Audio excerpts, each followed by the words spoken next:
إن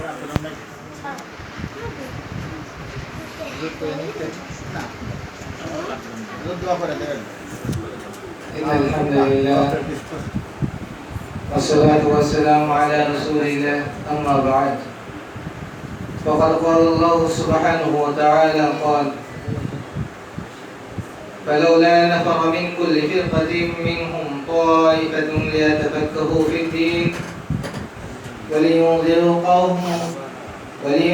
قومهم إذا رجعوا إليهم لعلهم يحذرون.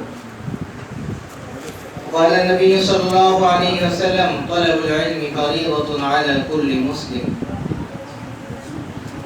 সম্মানিত উপস্থিতি, সম্মানিত ছাত্রীবৃন্দা, আজকের সাপ্তাহিক আলোচ্য বিষয় আমাদের জন্য নির্ধারিত হয়েছে মা বোনদের উদ্দেশ্যে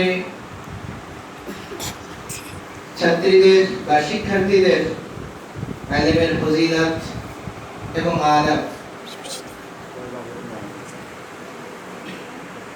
মনীষীদের কথাই অল্প উদাহরণের মাধ্যমে বোঝানোর চেষ্টা করব। সেটা হলো